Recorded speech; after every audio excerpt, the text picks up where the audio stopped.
Hello everyone, a very good morning to all of you. Now we continue our chapter coordinate geometry. उसके थोड़े से basic formula रहेंगे थे वो आप इस वीडियो में करते हैं। अगर आपको कंटेंट अच्छा लग रहा है तो अपने फ्रेंड्स के साथ शेयर करें और सब्सक्राइब करें चैनल को। और ऐसे ही सीरीज़ आगे चाहिए तो जो भी 9th और 10th क्लास में है तो उनके पास ज़रूर शेयर करें। अब आप प्रोसीड करते हैं। अगर कोई पी पॉइंट है जिसके एक्स वाई कोऑर्डिनेट है वो डिवाइड करते हैं एक लाइन को जो जॉइन होती है दो पॉइंट से x1 y1 जिसके कोऑर्डिनेट है और x2 y2 कोऑर्डिनेट है और वो m/n में डिवाइड करते हैं तो what will be the point जो p के x y के हमने एज्यूम किए थे तो वो कौन कौन से रेशियो में डिवाइड करेंगे। mn तो हमने एज्यूम किया है अपने पास से तो जो पॉइंट आएगा वो कैसे निकलेगा। वो पहले m कोऑर्डिनेट x2 के साथ मल्टीप्लाई होगा फिर n कोऑर्डिनेट x1 के साथ मल्टीप्लाई होगा। कैसे याद रखना है, अल्टरनेट में जाएगा कि m तो x2 के पास गया और n x1 के पास गया डिवाइड में m प्लस n और y कोऑर्डिनेट का कैसे m y2 के पास गया और n y1 के पास गया divide by m plus n। अभी यहाँ पे जो आपकी क्लास में दे रखा है सिलेबस में वो इंटरनल तक दे रखा है कि भी वो इंटरनल डिवाइड करते हैं। इसका मतलब जो m और n की जो भी रेशियो है वो पॉजिटिव में आएगी। यहाँ पे पॉजिटिव में टर्म्स गिवन होंगी 2:3, 4:5, 1:2, 1:3, 3:2 ऐसे। एक आगे की क्लासेस में हायर क्लासेस में हम एक्सटर्नली भी पढ़ते हैं जहाँ पे नेगेटिव भी टर्म आती है और m-n फॉर्मूला में चेंज हो जाता है बट वो अपनी सिलेबस में अभी नहीं है तो आप उस तक नहीं जा रहे। इसी में पॉजिटिव टर्म्स ये आएंगी कि कोई भी दो पॉइंट्स को अगर कोई पी पॉइंट डिवाइड कर रहा है तो वो m/n में डिवाइड करेगा। तो अगर x कोऑर्डिनेट निकालना है तो ये वाला फॉर्मूला और y कोऑर्डिनेट निकालना है तो ये वाला फॉर्मूला।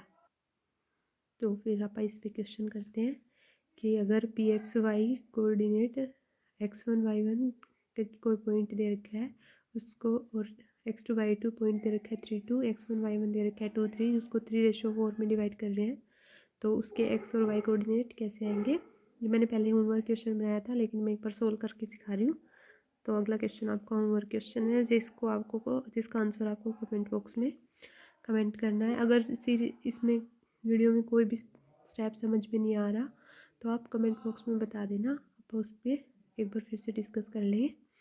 जैसे 3 मल्टीप्लाई विद दिस 3 तो 3 × 3 + 4 मल्टीप्लाई एक्स को पहले आप एक्स पॉइंट निकाल रहे हैं तो सिर्फ ध्यान ये रखना है कि पहले वाले को एक्स के साथ दूसरे वाले को भी एक्स के साथ बस अल्टरनेट में चला गया कि ये वाला यहाँ पे जाएगा और ये वाला यहाँ पे जाएगा।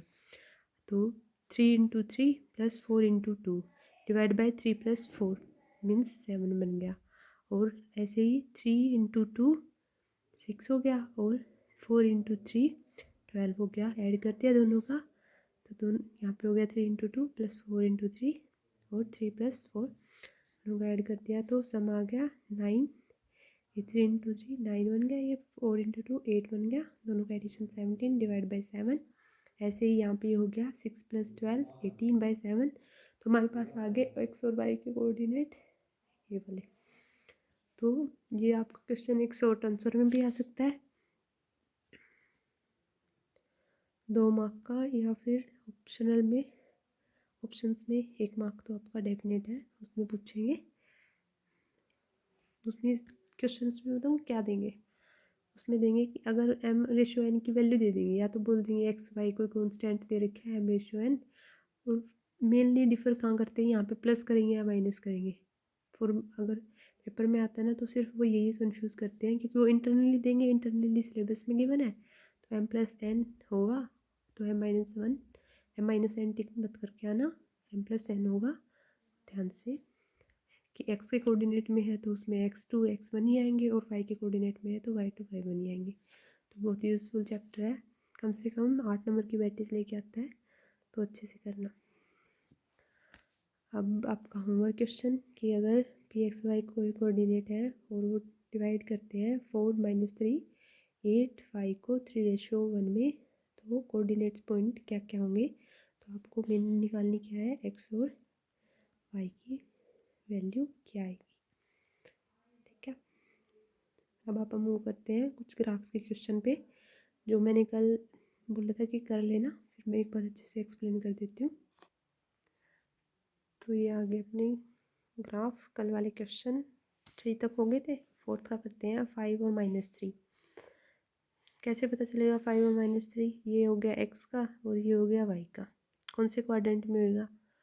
एक पहले वाला पॉजिटिव है, पहले वाला पॉजिटिव है मतलब या तो ऊपर या नीचे, एक बात होगी, यानी फर्स्ट क्वाड्रेंट में हो सकता है या 4th क्वाड्रेंट में। इसमें क्वेश्चन ये आ सकता है कि ये डायरेक्टली वो ये पूछेगा कि कौन से क्वाड्रेंट में लाई करता है, पॉइंट दे के, ना कि ड्रॉ करवा के, या कई बार बोल देता है कि ड्रॉ भी करो।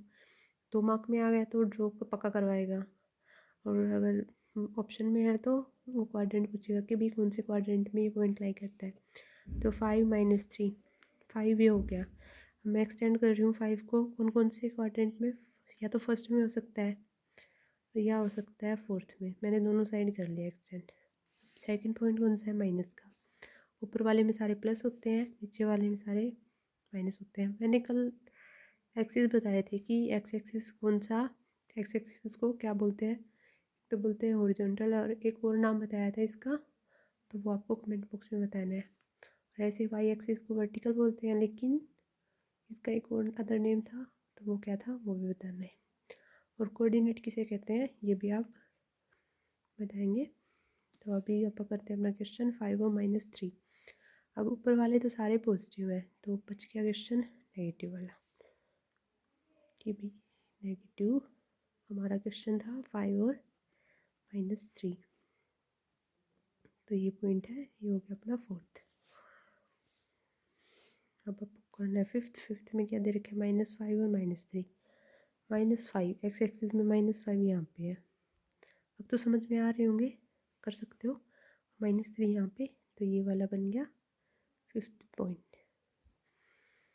अब 6th का करते हैं, -1 और 5, -1 इसमें और 5 या तो नीचे हो गया ऊपर, अब +5 है तो ये वाला हो गया, तो -1 और 5, ये बन गया अपना 6th पॉइंट, जो मैंने क्वेश्चन में जूम कर रखा है। 7th में -2 और -1, -2 और -2, -2 एक्स एक्सिस पे देखना है, -2 हो गया, नीचे ले लो, दोनों साइड करते हैं एक्सटेंड, क्योंकि या तो सेकंड क्वाड्रेंट में होगा या 4th क्वाड्रेंट में होगा। ये थोड़ा स्केल के हेल्प से करना था, बट आपको ग्राफ पेपर मिलेगा, पेपर में भी मिल जाता है, हमारे टाइम में तो आया था भाई, हमारे टाइम का अभी क्या बोलूँ, मिल जाता है आई थिंक। -2 -2, तो दोनों नेगेटिव में जा रहे हैं, तो दोनों नेगेटिव 3rd क्वाड्रेंट में होते हैं। रूल बताया था मैंने लास्ट वीडियो में, मैं लिंक डिस्क्रिप्शन में ऐड कर दूँगी, एक बार आप चेक कर लेना।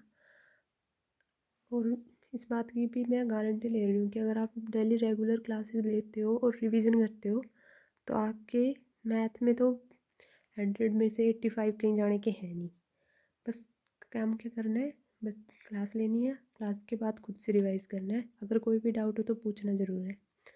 और जैसे ही रेगुलर क्लासेस स्टार्ट करेंगे आप 10th की अच्छे से सीरीज़ में, तो टेस्ट भी होंगे और आपको आपकी परफॉर्मेंस भी बताई जाएगी कि कैसे है और कितना इम्प्रूव करने की कहाँ ज़रूरत है। ठीक है, अभी आपका 7th पॉइंट हो गया, ये हो गया अपना 7th पॉइंट। देन और आगे आप 8th पॉइंट पे, 8th पॉइंट है 3 और 4। तो फर्स्ट क्वाड्रेंट ही एक ऐसा क्वाड्रेंट है जिसमें दोनों पॉजिटिव होते हैं, और 3rd क्वाड्रेंट ऐसा है जिसमें दोनों नेगेटिव होते हैं। एक मैंने मल्टीप्लिकेशन के रूल में भी कुछ ऐसा ही बताया था, तो वो आना चाहिए 3 एक्स एक्सिस पे और 4 वाई एक्सिस पे। तो ये 3 वाला एक्सटेंड दोनों साइड, पर पता है कि फर्स्ट क्वाड्रेंट में पॉजिटिव होएगा, तो ये 4th हो गया, पॉइंट बन गया 3 और 4। 3 और 4 कौन सा नंबर था, 8th पॉइंट। 8th क्वेश्चन अपना हो गया डिस्कस।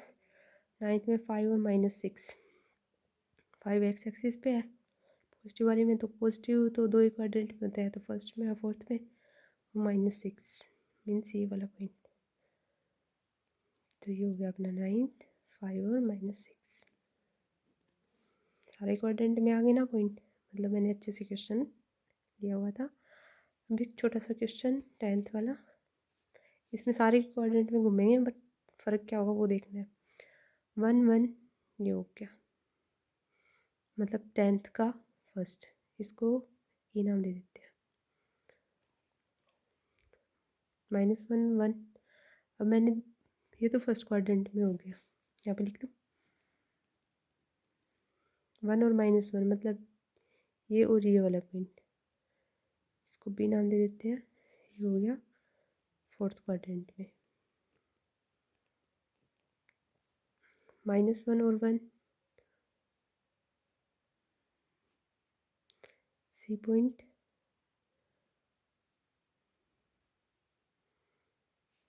Second quadrant,